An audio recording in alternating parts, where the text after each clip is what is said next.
was afraid that Biden might liberate it again. That his automatic shutdown. They took it, his own team took it, ran with it, used it against him. It's stupid, it's crazy. And that was the perfect being the enemy of the good. How do you rate at this moment, given that the Biden administration did support that, the president did support that compromise, do you rate their handling of the border better than it was a few months ago? Or are you still a big no, I think the president should have done, he should have declared national emergency and secured the border. I think he has to, it's his responsibility. I think he's responsible for it. Now, Absolutely. I've said this, and I've told the president this to his face, Mr. President, this is your policy. Now, you've done it for humane reasons because you knew the whole world was in the flux after the pandemic. And he never thought we could overrun that way. But when they saw that happen, they should have shut it down. They should have basically said, whoa, wait a minute. You don't have to go back to the Trump bills because they were being challenged in court. So we couldn't go there. But he could have put the charge a year or so ago, I think. But still, yeah, it's never too late. He's come to the table now. He's agreed to sign it. His people sat down and negotiated with Langford. Yeah. So they were very much engaged. And now Trump comes up and he says, maybe not now. Let's wait 8 months. Let's wait 10 months. Let's wait for the election. That's worse than making a mistake on the front end, even though you made a miscalculation, than not fixing it when you really can. You think President Trump handled the border better during his presidency than President Biden? Well, he went after it, you know. Absolutely. Think about the wall between Mexico. Hey, no one's ever held anybody accountable. I told Trump one time, I said, Mr. President, I said, I got an idea for you. I think I can tell you how you might be able to achieve making Mexico pay for the wall. Put the wall on their southern border. It's only 200 miles long. It's not 2,000. That wouldn't be as expensive as I pay for that. Right.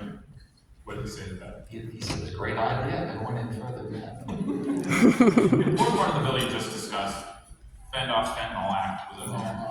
Your state has been disproportionately impacted by fentanyl. Let me give you all, this is something unbelievable. Give him a Since fix. 1999, 1 million people have died of overdose. 70% for the last 3 or 4 years have been because of fentanyl. We had 106,000 in 2021 was the last report. So we had 70,000 died because of fentanyl, basic fentanyl, illegal fentanyl.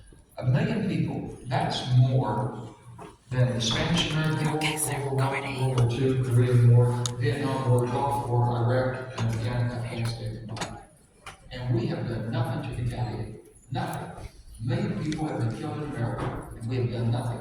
We know that the precursors are coming from China. We know they go into Mexico. It's just, you can't stand by and let them continue to kill Americans. I mean, you're not, and then they're going to leave it with our FDA. You're not the type of person necessarily that can't complain, but why is that? Whose fault is it? Is it Washington's fault that we've ended up in this position?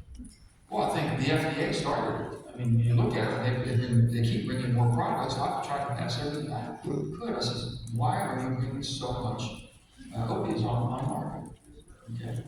And you got Purdue Pharma that basically started. They targeted my state of West Virginia. It was a hard, heavy lifting state, a lot of work, mining, manufacturing, people getting, and they had a lot of aches and pains. And this miracle drug was on the market. It's going to give them relief, and it's not addictive. That's how it was sold to them. All the doctors who started prescribing it, and it just became a tremendous epidemic. And my state hasn't stopped. One idea that I've heard sort of offhandedly is making the drug companies pay in some sort of fund to help victims of fentanyl. I introduced a lifeboat bill, and I said, you know what, no different than tobacco, and all the different other things that we felt were really harmful for our society. Nothing has been as deadly as what we're allowing to happen now. And you would think our own government would push back on this and start limiting and basically reducing it. So they haven't done that, and they should at least basically, for someone comes to the FDA, a new drug, one of our manufacturers, a pharmaceutical, and have a new approved opiate. Yeah. Don't you think you should remove the old unapproved opiate? They keep putting everything on the market. It keeps getting worse. They keep innovating this. And the doctors, my brother's a doctor. I said, John, how much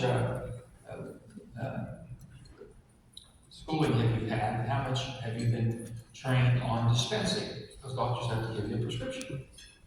Now, out of good 8-10 years of education, he's about 2 weeks.